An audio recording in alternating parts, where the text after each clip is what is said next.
अस्सलाम वालेकुम। मेरे सारे सुनने वालिओ जिथे जिथे भी है वो पंजाबी नाल प्यार कर दिओ। तुहानू सारिਆਂ ਨੂੰ मेरे ਵੱਲੋਂ खलूस भरिया सलाम। अल्लाह तुहानू सब नू खैरां करे, हसदे रहो ते वसदे रहो। वो मैं अगे गल कर रहा सा, जिन्हें 60 बाल जम्मे ने वारस दी, वो भी कमाल है, उन्हें कर दिता। चलो अल्लाह ਉਹਦੇ भी 100 पूरे कर देवे, असीं दुआई कर सकने हैं। तूं जे ਐਵੇਂ ਵੀ ਵਿੱਚੋਂ ਚੰਗੇ ਹੋ ਜਾਣ ਤੇ ਜੇ ਨਿਰੇ ਬੂਏ ਤੇ ਮੰਗਣਾ ਹੀ ਨੇ ਨਾ ਤੇ ਬੋਝ ਹੀ ਬਣਨਾ ਨੇ, ਤੂੰ ਐਡੇ ਬਾਲ ਚੋਖੇ ਜੰਮਣੇ ਨਾ, ਇੱਕ ਹੋਵੇ ਤੇ ਚੰਗਾ ਹੋਵੇ। ਉਹ ਗੱਲ ਮੁੱਕੀ, ਅਜ਼ਾਨ ਹੋਣ ਲੱਗ ਪਈ ਸੀ ਤੇ ਫਿਰ ਉਹ ਗੱਲ ਉੱਥੇ ਅਸੀਂ ਬੰਦ ਕਰ ਦਿੱਤੀ।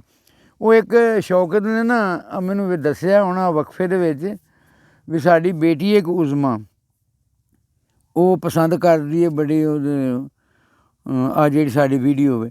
ਉਹ ਅੱਲਾ ਕੀਤਾ ਤੇ ਉਹ ਨਾ ਉਮਰੇ ਦੀ ਸ਼ਹਾਦਤ ਕਰ ਆਈ ਉਸ ਤੋਂ ਮੱਕੇ ਮਦੀਨੇ। ਜਿਵੇਂ ਸਾਡੇ ਸਿੱਖ ਭਰਾ ਨੇ, ਉਹ ਜਦੋਂ ਗੁਰੂ ਨਾਨਕ ਦੇ ਇੱਥੇ ਆ ਜਾਂਦੇ ਨੇ ਤੇ ਉਹਨਾਂ ਨੂੰ ਬੜੇ ਉਹਨਾਂ ਨੂੰ ਜਾ ਕੇ ਮੁਬਾਰਕਾਂ ਮਿਲਦੀਆਂ ਨੇ, ਵਧਾਈਆਂ ਮਿਲਦੀਆਂ ਨੇ। ਇਸੇ ਤਰ੍ਹਾਂ ਮੈਂ ਤੇ ਸ਼ੌਕਤ ਨਾ ਉਜ਼ਮਾ ਬੇਟੀ ਨੂੰ ਮੁਬਾਰਕ ਦਿੰਦੇ ਹਾਂ। ਅੱਲਾ ਉਹਨਾਂ ਦਾ ਉਮਰਾ ਕਬੂਲ ਕਰੇ ਅਤੇ ਉਹਦਾ ਇਹ ਵੀ ਜਾਣ ਅਤੇ ਅਗਲਾ ਜਾਣ ਵੀ ਜਿਹੜਾ ਨਾ ਅੱਲਾ ਜਿਹੜੇ ਉਹ ਆਸਾਨੀਆਂ ਪੈਦਾ ਕਰੇ। ਇੱਕ ਇਹ ਗੱਲ ਹੋ ਗਈ। ਦੂਜੀ ਗੱਲ ਇਹਨੇ ਦੱਸੀ ਹੈ ਵੀ ਸਾਡੇ ਨਾ ਇੱਥੇ ਜਿਹੜਾ ਇਹ ਕਰਦਾ ਘੋੜਿਆਂ ਦਾ ਵੇਚਦਾ, ਜਿਵੇਂ ਸੌਦੇ ਕਰਾਉਂਦਾ। ਉਹ ਮੈਨੂੰ ਇਹ ਦੱਸਦਾ ਪਿਆ ਪਲਾਟਾਂ ਦਾ ਵੀ ਕਰਦਾ ਸ਼ੌਕ, ਵੀ ਉਹ ਪਲਾਟ ਜਿਹੜੇ ਨਾ ਅਸੀਂ ਜੋ ਮਿਹਨਤ ਕਰ ਕੇ ਸਿੱਧੇ ਕਰ ਲੈਂਦੇ ਹਨ ਅਤੇ ਵਿੱਚੋਂ ਇੰਝ ਕਰਦੇ ਜੇ ਵੀ ਸਾਨੂੰ ਵੀ ਦਾਲ ਆ ਜਾਂਦੇ ਨੇ। ਉਹ ਆਪ ਸਿੱਧੇ ਜਾ ਕੇ ਉਹ ਸਾਨੂੰ ਕਮਿਸ਼ਨ ਦੇਣ ਦੀ ਬਜਾਏ ਨਾ ਉਹ ਆਪ ਹੀ ਵਿੱਚੋਂ ਏਡੇ ਏਡੇ ਸਿਆਣੇ ਨੇ। ਉਹ ਮੈਂ ਵੀ ਇੱਕ ਵਾਰੀ ਇੱਥੇ ਗਿਆ ਸਾਂ ਤਾਂ ਉੱਥੇ ਰੌਲਾ ਪਾਇਆ ਸੀ, ਉਹਨਾਂ ਨੇ ਆਪ ਹੀ ਸਿੱਧਾ ਹੋ ਗਿਆ ਨਾ ਉੱਧਰੋਂ ਅਤੇ ਉਹ ਵਿੱਚੋਂ ਆਣ ਕੇ ਹਰ ਬੰਦਾ ਦਾਲ ਲਾਈ ਪਿਆ। ਸਜਰੀ ਜੀ ਨੇ ਗੱਲ ਦੱਸੀ ਵੀ ਘੋੜੀ ਕਿਸੇ ਦੀ ਸੀ 15 ਲੱਖ ਉਹਨਾਂ ਮੰਗਿਆ ਅਤੇ ਅਸਾਂ ਜਦੋਂ ਸੌਦਾ ਸਾਦਾ ਕਰਾ ਤਾ ਅਤੇ ਉਹਨਾਂ ਨੇ 10 ਲੱਖ ਦੀ ਸਾਡੇ ਤੋਂ ਨਾ ਜਾ ਕੇ ਕਿਸੇ ਆਸੇ ਪਾਸੇ ਵੇਚ ਲਈ। ਇਹ ਜਿਹੜੇ ਹੁੰਦੇ ਨੇ ਨਾ ਦਾਲ, ਉਹਨਾਂ ਨੂੰ ਮੈਂ ਸ਼ੌਕਤ ਇੱਥੇ ਗੱਲ ਦੱਸਦਾ ਜਿਵੇਂ ਗੁਜਰਾਤ ਦੇ ਵਿੱਚ ਨਾ ਕੋਈ ਪੁਰਾਣੇ ਜ਼ਮਾਨੇ ਦੀ ਹੈ ਅਤੇ ਪਤਾ ਨਹੀਂ ਕਿਸੇ ਗੰਢੀ ਕਹਾਣੀ। ਉੱਥੇ ਇੱਕ ਅੱਲਾ ਦਾ ਕੋਈ ਨੇਕ ਬੰਦਾ ਬਲਕ ਬੁਖਾਰੇ ਵੱਲੋਂ ਆਇਆ ਅਤੇ ਗੁਜਰਾਤ ਦੇ ਵਿੱਚ ਜਿਹੜੀ ਇਸੇ ਤਰ੍ਹਾਂ ਕਰਦੇ ਹਨ ਸੌਦਾ, ਜਿਹੜੀ ਕੋਈ 100 ਦੀ ਚੀਜ਼ ਹੈ ਨਾ ਉਹਦਾ ਉਹਨਾਂ ਨੇ 5000 ਮੰਗਿਆ ਹੁੰਦਾ। ਉਹ ਕਰਦਿਆਂ ਆਣ ਕੇ 100 ਦੀ ਵੇਚ ਛੱਡਣੀ। ਉਸ ਬਜ਼ੁਰਗ ਨੇ ਪੁੱਛਿਆ ਯਾਰ ਇੱਥੇ ਇੰਝ ਹੀ ਸੌਦਾ ਕਰਦੇ ਹੋ? ਗੁਜਰਾਤ ਵਾਲਿਆਂ ਆਖਿਆ ਅਸੀਂ ਇੰਝ ਹੀ ਕਰਨੇ ਹਾਂ। ਤਾਂ ਉਹਨੇ ਆਖਿਆ ਵੀ ਮੈਂ ਆਪਣੇ ਵੱਡਕਿਆਂ ਤੋਂ ਸੁਣਿਆ ਵੀ ਜਿੱਥੇ ਇੰਝ ਦੇ ਸੌਦੇ ਹੁੰਦੇ ਨੇ ਨਾ ਉੱਥੇ ਤਬਾਹ ਹੋ ਜਾਂਦੇ ਨੇ, ਉਹ ਕੌਮਾਂ ਬਰਬਾਦ ਹੋ ਜਾਂਦੀਆਂ ਅਤੇ ਤੁਸੀਂ ਫਿਰ ਵੀ ਵਸਦੇ ਫਿਰਦੇ। ਮੈਂ ਤਾਂ ਹੈਰਾਨ। ਉਹ ਗੁਜਰਾਤ ਇਹ ਗੱਲ ਕਰਕੇ ਤੇ ਲਾਹੌਰਾ ਚਲਾ ਗਿਆ ਅਤੇ ਜਦੋਂ ਪਰਤ ਕੇ ਆਇਆ ਨਾ ਅਤੇ ਗੁਜਰਾਤ ਨੂੰ ਹਰ ਸ਼ੈ ਪਿਆ ਦਰਿਆ ਅਤੇ ਮਲੀਆ ਮੇਟ ਕਰ ਗਿਆ। ਅਤੇ ਉਂਝ ਐਵੇਂ ਵੀ ਜਿਵੇਂ ਤੇ ਅਸੀਂ ਸੌਦੇ ਕਰਨੇ ਹੀ ਅਮੀਪੁਰ ਹੋਣ ਡਿਆ ਨੇ, ਜਾ ਕੇ ਜਿਹੜੀ ਚੀਜ਼ 100 ਦੀ ਵੇਚਣੀ ਉਹਦਾ 500 ਮੰਗ ਲਿਆ, ਜਾਂ ਜਿਹੜੀ ਉਹ ਐਵੇਂ ਜਿੱਥੇ ਹੁਣ ਹੁੰਦੀ ਤਾਂ ਬਰਬਾਦੀ ਹੈ ਅਤੇ ਇਹ ਇੰਝ ਕਰਨਾ ਨਹੀਂ ਚਾਹੀਦਾ। ਇਹ ਤਾਂ ਸ਼ੌਕਤ ਨੇ ਗੱਲ ਕੀਤੀ, ਗੱਲ 'ਚੋਂ ਗੱਲ ਨਿਕਲੀ ਅਤੇ ਅਸਲ ਇਹਦੇ ਨਾਲ ਮੈਂ ਇੱਕ ਨਾ ਜਿਹੜੀ ਆਪਣੇ ਦਿਲ ਦੀ ਇਹ ਗੱਲ ਕਰਨੀ ਸੀ। ਇਹ ਸਾਈਕਲ ਜਿਹੜਾ ਸਾਈਕਲ ਮੇਰਾ, ਅਤੇ ਇਹ ਮੈਂ ਨਾ ਨਵੰਬਰ ਦੇ ਵਿੱਚ ਲਿਆ ਸੀ ਅਤੇ ਮੈਂ ਕਿਹਾ ਚਲੋ ਚਲਾਵਾਂਗੇ, ਗੋਡੇ ਗਾਡੇ ਸਿੱਧੇ ਹੋ ਜਾਣਗੇ। ਉਹ ਮੈਂ ਘਰ ਲੈ ਕੇ ਗਿਆ ਨਾ ਅਤੇ ਅਗਲਿਆਂ ਨੇ ਖਿੱਚ ਡਾਂਗਾਂ ਲਈਆਂ, ਜਾਂ ਇਹਨੂੰ ਲੈ ਜਾ, ਜਾਂ ਆਪ ਵੀ ਨਿਕਲ, ਸਾਈਕਲ ਵੀ ਨਿਕਲ ਜਾ। ਮੈਂ ਉੱਥੋਂ ਨਾ ਕੱਢ ਕੇ, ਉਹ ਮੇਰਾ ਕਲੀਨਿਕ ਜਿਹਾ ਸੀ ਪੁਰਾਣਾ, ਉਹਦੇ ਵਿੱਚ ਤਾੜ ਛੇੜਿਆ। ਨਵੰਬਰ ਵੀ, ਦਸੰਬਰ ਵੀ, ਜਨਵਰੀ ਚੜ੍ਹੀ ਨਾ ਅਤੇ ਮੈਂ ਫਿਰ ਇਹਦੀਆਂ ਟੂਪਾਂ ਟਾਪਾਂ ਵੀ ਗਲ ਗੁਲ ਗਈਆਂ ਉੱਥੇ ਪੈ ਦੀਆਂ। ਉਹ ਮੈਂ ਲੈ ਗਿਆ, ਇਹਨੂੰ ਸੁਤਰਾਇਆ ਸ਼ੁਰੂ ਤੋਂ। ਮੈਂ ਆਖਿਆ ਚਲੋ ਝਿੜਕਾਂ ਝੁੜਕਾਂ ਖਾ ਕੇ ਮੈਂ ਘਰ ਜਾ ਕੇ ਡੇਰੇ ਵੀ ਲਿਆਂਦਾ। ਮੈਂ ਦੱਸਣ ਦਾ ਮੇਰਾ ਮਤਲਬ ਵੀ ਮੈਂ ਤਾਂ ਆਇਆ ਆਪਣੀ ਸੈਰ ਵੀ ਤਾਂ ਲੋਕ ਕਰਦੇ ਨੇ ਨਾ, ਵੀ ਗੋਡੇ ਵੀ ਹੋ ਜਾਣ। ਉਹ ਮੈਨੂੰ ਅੱਗੋਂ ਆਉਂਦੇ ਨੇ ਲੋਕ ਬਜ਼ਾਰੋਂ ਜੀਪਾਂ ਲੈਣ ਡਿਆ ਨੇ ਅਤੇ ਤੂੰ ਜਾ ਕੇ ਸਾਡੀ ਬੇਇੱਜ਼ਤੀ ਬੜੀ ਹੈ। ਮੈਂ ਆਖਿਆ ਚਲੋ, ਉਹ ਮੈਂ ਜਦੋਂ ਇੱਥੇ ਡੇਰੇ ਆਉਣਾ ਨਾ, ਉਹ ਪਿੰਡ ਸਾਡਾ ਕੋਈ 2-3 ਮਰਬਿਆਂ 'ਤੇ, ਉੱਥੋਂ ਇੱਥੇ ਡੇਰੇ ਆਉਣਾ ਵਾ ਨਾ ਅਤੇ ਉਹ ਜਾ ਕੇ ਜਿਹੜਾ ਵਹਿੰਦਾ ਹੈ ਨਾ, ਉਹ ਆਂਦਾ ਬਾਬਾ ਵੇਖੋ ਸਾਈਕਲ 'ਤੇ ਚੜ੍ਹਿਆ। ਬਾਬਾ ਜੇ ਜਿਹਨੇ ਕਦੀ ਵੀ ਕਦੀ ਸਲਾਮ ਦੁਆ ਵੀ ਨਹੀਂ ਲਈ, ਉਹ ਪਹਿਲਾਂ ਮਾਰਦਾ ਖੰਗੂਰੇ। ਮੈਂ ਚੁੱਪ 2 ਵਾਰੀ ਮੈਂ ਧਿਆਨ ਨਾਲ ਨਾ ਦੇਵਾਂ ਫਿਰ ਆਂਦਾ ਅਸਲਾਮ ਵਾਲੇਕੁਮ। ਵੀ ਮੈਂ ਤੈਨੂੰ ਵੇਖ ਲਈ ਸਾਈਕਲ 'ਤੇ ਚੜ੍ਹੇ ਨੂੰ, ਵੀ ਜਿਵੇਂ ਮੈਂ ਚੋਰੀ ਕਰਨ ਡਿਆ। ਸਾਈਕਲ ਮੇਰਾ, ਉਹ ਸਾਡਾ ਮੈਂ ਇੱਥੋਂ ਸਾਡੇ ਨਾਲ ਉਹ ਕੰਮ ਆ ਸਾਡਾ ਇੱਥੇ ਕਿਤੇ ਮੱਝਾਂ ਮੁੱਝਾਂ ਪੱਠੇ ਵੱਢਦਾ ਹੋਣਾ।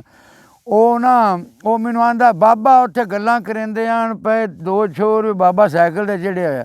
ਉਹ ਮੈਂ ਕਿਹਾ ਯਾਰ ਮੈਂ ਆਪਣੀ ਸਾਈਕਲ 'ਤੇ ਚੜ੍ਹਿਆ, ਮੈਂ ਕਿਸੇ ਤੋਂ ਕੋਈ ਪੈਸੇ ਭਰੇ ਨੇ ਇਹਦੇ 'ਤੇ ਮੇਰਾ 7,000-7,500 ਰੁਪਈਆ ਲੱਗ ਗਿਆ। ਮੈਂ ਇਹਦੀਆਂ ਟੂਬਾਂ ਸ਼ੂਬਾਂ ਪਵਾਈਆਂ ਨੇ, 6,000 ਤਾਂ ਉਹਨਾਂ ਨੂੰ ਦਿੱਤਾ। ਆਂਦੇ ਨੇ ਮਹਿੰਗਾ ਤੂੰ ਲੈ ਲਿਆ, 20,000 ਦਾ ਤਾਂ ਨਵਾਂ ਹੋਣ ਡਿਆ। ਮੈਂ ਇਹਦੇ ਕੋਲ 7-8,000 ਰੁਪਈਆ ਲਾਈ ਖੜਾ। ਉਹ ਜਾ ਗਿਆ ਪੰਪ ਦਾ ਮਸਾ ਨਾਲ ਬੱਧਾ ਮੈਨੂੰ। ਅਸੀਂ ਮਾਸਟਰ ਬਰਿੰਦਰ ਸਿੰਘ ਜ਼ਖਮੀ ਸਾਹਿਬ ਜਿਹੜੇ ਨਾ ਸਾਡੇ ਸੁਣਿਆ ਵੀ ਲੋਕਾਂ ਦੇ ਮੁਲਕ ਦੇ ਸਦਰ ਵੀ ਸਾਈਕਲਾਂ 'ਤੇ ਚੜ੍ਹਦੇ ਨੇ। ਸਾਡੇ ਇੱਥੇ ਖਾਣ ਨੂੰ ਲੱਭੇ ਨਾ ਲੱਭੇ ਸਾਨੂੰ ਦੋ ਚੀਜ਼ਾਂ ਜਿਹੜੀਆਂ ਜੇ ਲੈ ਕੇ ਬੈ ਅੱਛਾ ਵਾਰਸ ਤੂੰ ਵੀ ਸੁਣ ਲੈ। ਇੱਕ ਸਾਨੂੰ ਆ ਮੋਬਾਈਲ ਨਹੀਂ, ਘਰ ਦੇ ਜੇ 5 ਜੀ ਨੇ ਤੇ ਉਹਨਾਂ ਨੇ ਸਾਰਿਆਂ ਨੇ ਏਡੇ ਏਡੇ ਫੜੇ ਜੋ ਜਿਹੜੇ ਟੱਚ ਮੱਚ ਜੇ। ਅਤੇ ਦੂਜਾ ਸਾਨੂੰ ਮੋਟਰਸਾਈਕਲ ਜਿੰਨੇ ਜੀ ਨੇ ਲੈ ਗਏ ਨੇ। ਪੈਟਰੋਲ ਅਸੀਂ ਉੱਥੋਂ ਸਿੱਧਾ ਵੀ ਨਹੀਂ ਜਾ ਸਕਦੇ ਤੁਰ ਕੇ ਜਾਂ ਸਾਈਕਲ 'ਤੇ। ਪੈਟਰੋਲ ਇਹ ਦੋ ਚੀਜ਼ਾਂ ਸਾਡੇ ਮੁਲਕ 'ਚੋਂ ਨਿਕਲ ਜਾਣ, ਟੱਚ ਮੋਬਾਈਲ ਸ਼ੌਕਤ ਸਾਨੂੰ ਆਟਾ ਲੱਭ ਜਾਵੇ ਅਤੇ ਆਟਾ ਜਿਹੜਾ ਉਹ ਆਟਾ ਲੱਭੇ ਨਾ ਲੱਭੇ, ਆਟਾ ਲੱਭੇ ਨਾ ਲੱਭੇ ਸਾਨੂੰ ਬੈਲੈਂਸ ਹੋਣਾ ਚਾਹੀਦਾ ਮੋਬਾਈਲ। ਅਤੇ ਪੈਟਰੋਲ ਦੇ ਵਿੱਚ ਮੋਟਰਸਾਈਕਲ ਪੈਟਰੋਲ ਪੈ ਜਾ ਅਤੇ 5 ਸਵਾਣੀਆਂ ਪਿੱਛੇ ਭਾਈਆਂ। ਅੱਛਾ ਉਹ ਜਿਹੜੇ ਮੰਗਣ ਵਾਲੇ ਨੇ ਉਹਨਾਂ ਉੱਤੇ ਮੋਟਰਸਾਈਕਲਾਂ ਦੇ ਪਿੱਛੇ ਰੇਹੜੀਆਂ ਵਧੀਆਂ ਨੇ, ਉਹ ਉਹਨਾਂ ਸਾਰਾ ਅੱਗੇ ਖੋਤੀਆਂ ਹੁੰਦੀਆਂ ਸਨ। ਹੁਣ ਸਾਰਾ ਪੈਟਰੋਲ ਤੇ ਜਿਹੜਾ ਇਹਨਾਂ ਕੰਮਾਂ 'ਤੇ ਲਾ ਦਿੱਤਾ। ਇਹ ਜਿਹੜਾ ਨਾ ਮੁਸ਼ੱਰਫ ਕਰ ਗਿਆ ਕੰਮ ਆ ਮੋਬਾਇਲ ਵਾਲਾ। ਇਹ ਜਿਹੜੇ ਹੁਣ ਅਸੀਂ ਜਦੋਂ ਆਪਣੀਆਂ ਰਹਿਣ ਸਹਿਣ ਅੱਗੇ ਤਾਂਗਿਆਂ ਦਾ ਸਫ਼ਰ ਕਰਦੇ, ਉਹ ਤਾਂਗਾ ਜਿਹੜਾ ਲੂਸਣ ਲਾਸਣੀ ਘੋੜਾ ਖਾਂਦਾ ਸੀ, ਹੁਣ ਉਹ ਕਰਦੇ ਨੇ ਲੱਗੇ ਨੇ ਨਵੇਂ ਉਹ ਰਕਸ਼ੇ ਚੱਲਣ ਡੈ ਨੇ, ਉਹਨਾਂ 'ਚ ਵੀ ਪੈਂਦੇ ਨੇ ਜਿਹੜੀਆਂ ਵੈਗਨਾਂ ਨੇ। ਇਹ ਮਹਿੰਗਾਈ ਅਸੀਂ ਆ ਵਧਾਈ ਹੈ ਮੇਰੇ ਭਰਾਓ। ਆਖੇ ਤੇ ਸਾਡੇ ਕਿਸੇ ਲੱਗਣਾ ਨਹੀਂ, ਕੋਈ ਤਾਂ ਜਗ੍ਹਾ ਘਰ ਕਰ ਲਈ ਇਹ ਨਹੀਂ ਲੱਗਦੇ। ਉਹ ਆਨੇ ਖਲੋ ਤੂੰ ਵੱਡਾ ਦਾਨਿਸ਼ਵਰ। ਅੱਛਾ ਦਾਨਿਸ਼ਵਰ ਤੋਂ ਮੈਨੂੰ ਇੱਕ ਜਿਹੜੀ ਇੱਕ ਗੱਲ ਸ਼ੌਕਤ ਰਹਿ ਗਈ ਜਿਹੜੀ ਬਹੁਤ ਜ਼ਰੂਰੀ ਸੀ ਇੱਥੇ ਨਾ। ਬੜਾ ਅੱਛਾ ਸ਼ੌਕਤ ਮੈਂ ਤੈਨੂੰ ਆਪਣੇ ਦਿਲ ਦੀ ਦੱਸਣ ਲੱਗਾ ਵੀ ਜਿਹੜਾ ਅਸੀਂ ਨਾ ਜਵੇਦ ਸ਼ੌਹਰੀ ਉਹਦੀ ਮੈਨੂੰ ਨਾ ਮੈਂ ਰਿਟਾਇਰ ਹੋਇਆ ਅਤੇ ਕਿਤਾਬ ਦਿੱਤੀ ਵਾਰਸ ਨੇ ਪੜ੍ਹਨ ਵਾਸਤੇ ਵੀ ਪੜ੍ਹਿਆ ਕਰ 0 ਪੁਆਇੰਟ। ਉਹ ਮੈਂ ਪਹਿਲਾਂ ਹੀ ਕਾਲਮ ਪੜ੍ਹਿਆ ਅਤੇ ਮੈਨੂੰ ਉਹਨੇ ਰੁਝਾਤਾ। ਪਹਿਲਾਂ ਮੈਂ ਅੱਗੇ ਹੋਇਆ ਦਾਨਿਸ਼ਵਰ ਖੇਤ ਸਵਾਦ ਹੈ, ਉਹਨੂੰ 30 ਸਾਲ ਪਹਿਲਾਂ ਦੀ ਵੀ ਪਤਾ ਲੱਗ ਜਾਂਦਾ ਆਪ ਜੰਮਣ ਤੋਂ ਪਹਿਲਾਂ ਦਾ, ਅਤੇ 30 ਸਾਲ ਬਾਅਦ 'ਚ ਵੀ ਪਤਾ ਲੱਗ ਜਾਂਦਾ ਐਡੀ ਉਹਨੇ ਗੱਪ ਚਲਾਈ। ਉਹ ਮੈਂ ਕਿਹਾ ਇਹੋ ਜਿਹੀਆਂ ਗੱਪਾਂ ਅਸੀਂ ਜਿੰਨੀਆਂ ਮਰਜ਼ੀ ਮਾਰ ਲਈ, ਉਹ ਸਾਡਾ ਜ਼ਮੀਰ ਇਜਾਜ਼ਤ ਨਹੀਂ ਦਿੰਦਾ। ਅੱਛਾ ਉਹ ਮੈਂ ਨਾ ਆਖਿਆ ਲੋਕੀ ਆਂਦੇ ਨੇ ਠੀਕ, ਉਹ ਅੱਗੋਂ ਸਾਨੂੰ ਅਸੀਂ ਵੀ ਟੀਚਰ ਰਹੇ ਹਾਂ, ਅਸੀਂ ਵੀ ਜਾ ਕੇ ਮੋਟੀਵੇਸ਼ਨਲ ਸਪੀਕਰ ਅਸੀਂ ਵੀ ਉਭਾਰਨੇ ਅਸੀਂ ਜਾ ਕੇ ਤੇ ਮੁੰਡੇ ਦੇ ਹੋਣੇ ਜਾ ਕੇ ਜੰਗ ਦੇ ਪੰਪ ਤਿਆਰ ਕਰ ਲਏ। ਉਹ ਕਾਸਮ ਅਲੀ ਸ਼ਾਹ ਸੁਣ ਕੇ ਨਾ ਸ਼ਫਾਕ ਅਹਿਮਦ ਦੀਆਂ ਗੱਲਾਂ, ਵਾਸਫ ਅਲੀ ਵਾਸਫ ਦੀਆਂ ਕਿਰਬਾਨੋ ਕੁਰਸੀਆਂ ਦੀਆਂ, ਉਹ ਮੈਨੂੰ ਉਹਦੀ ਮੈਂ ਕਹਾਂ ਹਰੇ ਉਹਦੀ ਸ਼ਕਲ ਮੈਨੂੰ ਨਹੀਂ ਚੰਗੀ ਲੱਗਦੀ। ਉਹ ਬੜਾ ਜੀ ਸਪੀਕਰ ਬੜਾ ਕਰਦਾ, ਉਹ ਮੈਨੂੰ ਨਾ ਉਹਦੀਆਂ ਗੱਲਾਂ ਜਿਹੜੀਆਂ ਚੁੱਭਦੀਆਂ ਰਹੀਆਂ। ਉਹ ਜਦੋਂ ਹੁਣ ਆਣ ਕੇ ਨਾ ਮੈਂ ਸੱਚਾ ਸਾਂ।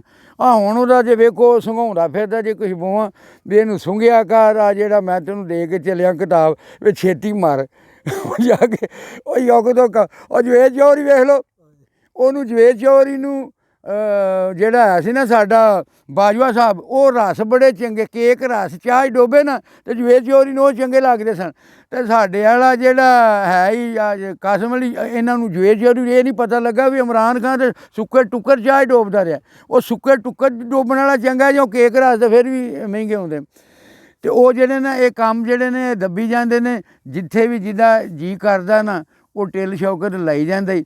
ਅੱਲਾ ਇਹਨਾਂ ਨੂੰ ਹਦਾਇਤ ਦੇਵੇ ਅਤੇ ਸਿੱਧੇ ਰਾਹ 'ਤੇ ਲੱਗ ਜਾਣ। ਸਾਡੇ ਆ ਜਿਹੜੇ ਮੋਟੀਵੇਸ਼ਨਲ ਸਪੀਕਰ ਨੇ, ਅਤੇ ਉਹ ਫਿਰ ਕਈ ਗੱਲਾਂ ਜੋ ਕਰਨੀਆਂ ਹੁੰਦੀਆਂ ਨੇ ਵਾਰਸ ਹੋ ਜਾਂਦੀਆਂ ਨੇ ਭੁੱਲ। ਮੈਂ ਹੁਣ ਇਹਦੇ ਨਾਲ ਬੜੀਆਂ ਕਰਨੀਆਂ ਸਨ, ਉਹ ਇਹਦੀਆਂ ਹੋ ਜਾਂਦਾ ਨਾ ਟਾਈਮ ਬੜਾ ਵੱਧ ਜਾਂਦਾ। ਉਹ ਫਿਰ ਸਾਨੂੰ ਜਿਹੜੀਆਂ ਜਾਂ ਤਾਂ ਲਿਖ ਕੇ ਰੱਖੀਆਂ ਹੁਣ, ਉਹ ਵਿੱਚੋਂ ਗੱਲ ਇਹ ਪੁੱਛਦਾ ਹੰਗੂਰਾ ਤਾਂ ਕੋਈ ਦਿੰਦਾ ਨਹੀਂ, ਹਾਫਜ਼ ਵੀ ਕੋਈ ਨਹੀਂ ਆਉਂਦਾ।